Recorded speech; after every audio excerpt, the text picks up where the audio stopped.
This Tuesday, Americans go to the polls to elect a new House of Representatives and Senate. It's being widely viewed as a referendum on President George W. Bush and specifically his handling of the war against Iraq. Mr. Bush's ratings are currently as low as any president since Nixon's at the height of the Watergate scandal, so it's no surprise that Republicans are widely expected to take a bit of a pasting as the voters pass judgment.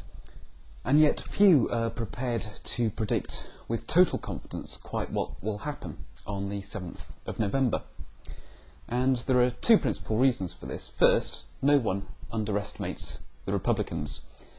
Like John Major's Tories in 1992, the 2004 presidential election saw the incumbent, George W. Bush, achieve a slender but decisive victory in a race which was predicted to be much closer than in fact it was.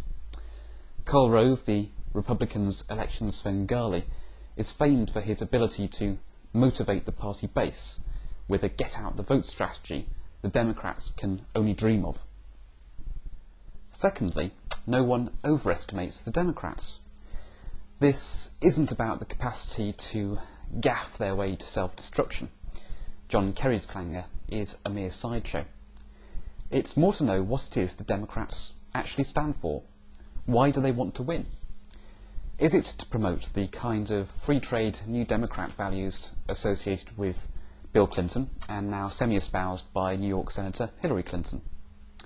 Or are the Democrats today symbolised by their hope in Tennessee, Harold Ford Jr., who is running on a socially conservative and economically protectionist platform? All political parties are broad churches, inevitably more so in a country as large as the United States. But which direction would the Democrats go in? No one really knows. There is a parallel here with the UK Conservatives. Not a perfect parallel, but an illustrative one. For a start, both have an Iraq problem, having been cheerleaders for the invasion at the time. As a result, both parties are equally conflicted about what position to adopt. And just as in the US you have a schism between Hillary and Harold, so in the UK the Tories are divided between the metropolitan Liberals, the so-called Notting Hill set, and the social conservatives, the suburban Tories like Liam Fox and Edward Lee.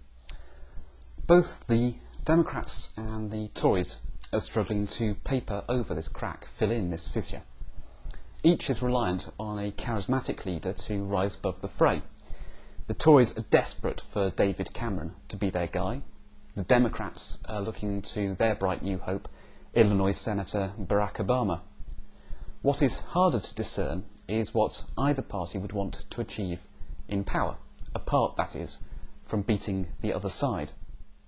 At the moment, both Democrats and Tories are profiting from the unpopularity of the respective administrations of President Bush and Prime Minister Blair. Their supporters are sufficiently motivated by the desire to boot out the current government. What neither has yet delivered is a programme setting out what they would do if they controlled the levers of power, if they were in the hot seats of either the White House or Downing Street. That's the hard bit, but the oh-so-necessary bit. And until they've sorted out what it is they actually want to do, and are able to unite behind a manifesto, their poll leads are likely to remain fragile. Democrats and Tories might be able to win an election by default, but that's not the same as winning a mandate.